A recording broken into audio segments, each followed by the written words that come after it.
ನಮಸ್ಕಾರ ವೀಕ್ಷಕರೇ, ನಾನಿವತ್ತು ಮಾಡ್ತಾಯಿರೋದು ಎಗ್ ಫ್ರೈಡ್ ರೈಸ್. ಹೆಂಗೆ ಮಾಡೋಣ ಅಂತ ನೋಡ್ಕೊಂಡು ಬರೋಣ ಬನ್ನಿ. ಮೊದಲಿಗೆ ಎಗ್, ರೆಡ್ ಚಿಲ್ಲಿ ಪೌಡರ್, ಧನಿಯಾ ಪೌಡರ್, ಗರಂ ಮಸಾಲ, ಸಾಲ್ಟ್ ಮತ್ತು ಸ್ವಲ್ಪ ಆಯಿಲ್. ಇವಾಗ ಆನಿಯನ್ ಈ ಥರ ಕಟ್ ಮಾಡಿಟ್ಟಿದ್ದೀನಿ ನೋಡಿ.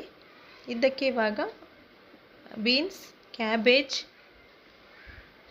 ನಾನು ಮುಂಚೆನೇ ಕಟ್ ಮಾಡಿಟ್ಟಿದ್ದೆ ಎಲ್ಲ ವೆಜಿಟೇಬಲ್ಸ್, ಕ್ಯಾಪ್ಸಿಕಮ್, ಕ್ಯಾರೆಟ್ ಮತ್ತು ಸ್ವಲ್ಪ ಕೊತ್ತಂಬರಿ ಸೊಪ್ಪನ್ನು ಈ ಥರ ಕಟ್ ಮಾಡಿಟ್ಟಿದ್ದೀನಿ. ನಾನು ಬಾಣಲೆನ ಮುಂಚೆನೇ ಬಿಸಿ ಮಾಡೋಕ್ಕೆ ಇಟ್ಟಿದ್ದೀನಿ ನೋಡಿ. ಇವಾಗ ಒಂಚೂರು ಬಾಣಲೆ ಬಿಸಿ ಆಗಿದೆ. ಇದಕ್ಕೆ ಇವಾಗ ನಾನು ಆಯಿಲ್ ಆ್ಯಡ್ ಮಾಡ್ತಾ ಇದ್ದೀನಿ ನೋಡಿ. ಇವಾಗ ಆಯಿಲು ಕೂಡ ಚೆನ್ನಾಗಿ ಬಿಸಿ ಆಗ್ತಾ ಇದೆ ನೋಡಿ. ಬಿಸಿ ಆಗಿದೆ ಇವಾಗ. ಅದಾದಮೇಲೆ ನಾನು 2 ಮೊಟ್ಟೆ ತಗೊಂಡಿದ್ನಲ್ಲ, ಇದಕ್ಕೆ ಇವಾಗ ಆ್ಯಡ್ ಮಾಡ್ತಾ ಇದ್ದೀನಿ.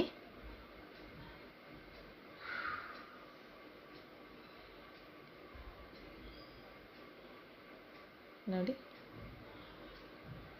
ಅದಾದಮೇಲೆ ಇದಕ್ಕೆ ಸ್ವಲ್ಪ ನಾನು ಬ್ಲ್ಯಾಕ್ ಪೆಪ್ಪರ್ ಆ್ಯಡ್ ಮಾಡ್ತಾ ಇದ್ದೀನಿ. ಬ್ಲ್ಯಾಕ್ ಪೆಪ್ಪರ್ ಆ್ಯಡ್ ಮಾಡ್ಬೋದು, ವೈಟ್ ಪೆಪ್ಪರ್ ಆ್ಯಡ್ ಮಾಡ್ಬೋದು. ನಾನು ಇದರಲ್ಲಿ ಇವಾಗ ಬ್ಲ್ಯಾಕ್ ಪೆಪ್ಪರೇ ಆ್ಯಡ್ ಮಾಡ್ತಾ ಇದ್ದೀನಿ ಸ್ವಲ್ಪ, ಮತ್ತು ಸ್ವಲ್ಪ ಸಾಲ್ಟು. ಇವಾಗ ಇದನ್ನೆಲ್ಲ ಚೆನ್ನಾಗಿ ಮಿಕ್ಸ್ ಮಾಡೋಣ. ನಾವು ಹೆಂಗೆ ಎಗ್ ಬುಜ್ಜಿ ಥರ ಮಾಡ್ತೀವಲ್ಲ ಮಿಕ್ಸ್, ಆ ಥರ ಮಾಡಿ ಸೈಡಿಗೆ ಇಡಬೇಕು ಇದನ್ನು ನೋಡಿ. ಈ ಥರ ಮಿಕ್ಸ್ ಮಾಡೋಣ.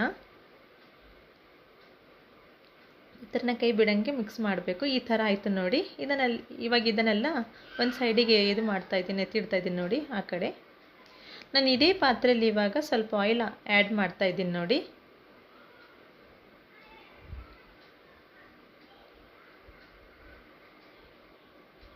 ಇದಕ್ಕೆ ಇವಾಗ ನಾನು ಆನಿಯನ್ ಆ್ಯಡ್ ಮಾಡ್ತಾಯಿದ್ದೀನಿ.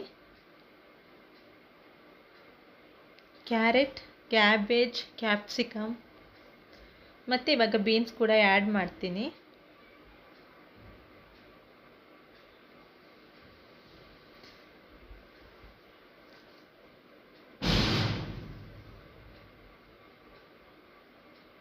ಎಲ್ಲ ಕಡೆ ಮಿಕ್ಸ್ ಆಯ್ತು. ಇವಾಗ ನಾನು ಬೀನ್ಸ್ ಆ್ಯಡ್ ಮಾಡ್ತಾಯಿದ್ದೀನಿ ನೋಡಿ.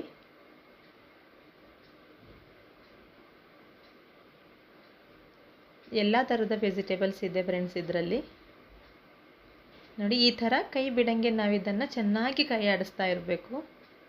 ಇವಾಗ ಇದನ್ನು ಮುಚ್ಚಳನ ಮುಚ್ಚಿಟ್ಟು ಒಂದು 2-3 ಮಿನಿಟ್ಸ್ ಇದನ್ನು ಬೇಯಿಸೋಕೆ ಬಿಡಬೇಕು. ಮಧ್ಯದಲ್ಲಿ ನನ್ನ ಮಗ ಬಂದು ಈ ಥರ ತೆಗೆದು ನೋಡ್ತಾ ಇದ್ದ.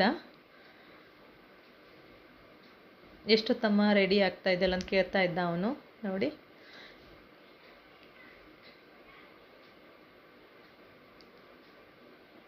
ಇವಾಗ ಇದನ್ನು ಚೆನ್ನಾಗಿ ಬೇಯ್ತಾ ಇದೆ ನೋಡಿ. ಚೆನ್ನಾಗಿ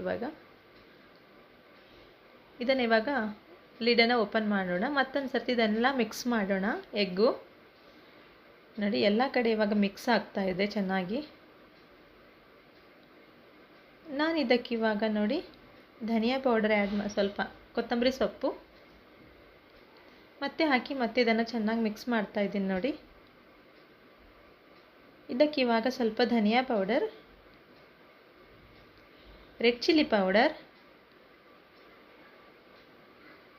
ಮತ್ತು ಸ್ವಲ್ಪ ಚಿಕನ್ ಗರಂ ಮಸಾಲ. ಇದು ಚಿಕನ್ ಗರಂ ಮಸಾಲ ಹಾಕಿದರೆ ಒಂಥರ ಟೇಸ್ಟು ಬರುತ್ತೆ ಅಂತ ನಾನು ಚಿಕನ್ ಗರಂ ಮಸಾಲ ಹಾಕ್ತಾಯಿದ್ದೀನಿ ನೋಡಿ. ಇವಾಗ ಲಾಸ್ಟಿಗೆ ಸ್ವಲ್ಪ ನಾನು ಬ್ಲ್ಯಾಕ್ ಪೆಪ್ಪರ್ ಕೂಡ ಆ್ಯಡ್ ಮಾಡ್ತಾಯಿದ್ದೀನಿ. ಇದನ್ನೆಲ್ಲ ಇವಾಗ ಚೆನ್ನಾಗಿ ಮಿಕ್ಸ್ ಮಾಡೋಣ. ಎಲ್ಲ ವೆಜಿಟೇಬಲ್ಸ್ ಮಸಾಲೆಲ್ಲ ಚೆನ್ನಾಗಿದೆ, ಇವಾಗ ಅಬ್ಸರ್ವ್ ಆಗಬೇಕು. ಚೆನ್ನಾಗಿ ಮಿಕ್ಸ್ ಮಾಡೋಣ ಇದನ್ನು ನೋಡಿ. ಈ ಥರ ಮಿಕ್ಸ್ ಮಾಡ್ತಾಯಿದ್ದೀನಿ. ಈ ಥರ ಬೆಂದಿದೆ ನೋಡಿ ವೆಜಿಟೇಬಲ್ಸ್. ಅದಾದಮೇಲೆ ನಾನು ಮುಂಚೆನೇ ರೈಸನ್ನು ಬಾಯ್ಲ್ ಮಾಡಿಟ್ಟಿದ್ದೆ. ಇವಾಗ ರೈಸ್ ಕೂಡ ಆ್ಯಡ್ ಮಾಡಾಯಿತು. ಇವಾಗ ರೈಸನ್ನು ಎಲ್ಲ ಕಡೆ ಇವಾಗ ವೆಜಿಟೇಬಲ್ಸ್ ಎಲ್ಲ ಕಡೆ ಇದಾಗಬೇಕು ಅಂದ್ಕೊಂಡು ಚೆನ್ನಾಗಿ ಮಿಕ್ಸ್ ಮಾಡ್ತಾಯಿದ್ದೀನಿ ನೋಡಿ. ಅಬ್ಸರ್ವ್ ಆಗಬೇಕು ಚೆನ್ನಾಗಿ. ಈ ಥರ ಕೈ ಬಿಡಂಗೆ ಕಲಿಸ್ತಾ ಇರಿ ನೋಡಿ. ಚೆನ್ನಾಗಿ ಮಿಕ್ಸ್ ಮಾಡಬೇಕು ಇದನ್ನು.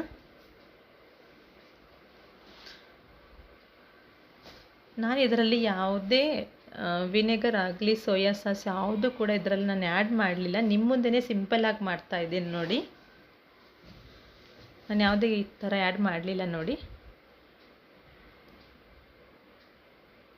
ನಾನು ಮನೇಲಿ ಯಾವಾಗಲೂ ಈ ಥರನೇ ಮಾಡೋದು. ಇವಾಗ ಅದನ್ನು ಚೆನ್ನಾಗಿ ಸ್ಟಿಮ್ಮಿಗೆ ಇಟ್ಟಿದ್ದೀನಿ ನೋಡಿ. ಇವಾಗ ಲೀಡನ್ನು ಓಪನ್ ಮಾಡೋಣ. ನೋಡಿ ಈ ಥರ ಬಂದಿದೆ. ನೀವು ಮನೆಯಲ್ಲೇ ಟ್ರೈ ಮಾಡಿ ನೋಡಿ, ಚೆನ್ನಾಗಿರುತ್ತೆ, ಟೇಸ್ಟಿಯಾಗಿರುತ್ತೆ. ಅದಾದಮೇಲೆ ಸ್ವಲ್ಪ ಕೊತ್ತಂಬರಿ ಸೊಪ್ಪನ್ನು ಆ್ಯಡ್ ಮಾಡಿದ್ದೀನಿ ನೋಡಿ. ಈ ಥರ ಬಂದಿದೆ ನೋಡಿ. ಯಾರೆಲ್ಲ ನನ್ನ ಚಾನಲ್ನ ಹೊಸದಾಗಿ ನೋಡ್ತಾ ಇದ್ದೀರಾ, ಸಬ್ಸ್ಕ್ರೈಬ್ ಮಾಡಿ, ಶೇರ್ ಮಾಡಿ, ನನ್ನ ವಿಡಿಯೋಗೆ ಒಂದು ಲೈಕ್ ಮತ್ತು ಕಮೆಂಟ್ ಮಾಡಿ ಫ್ರೆಂಡ್ಸ್.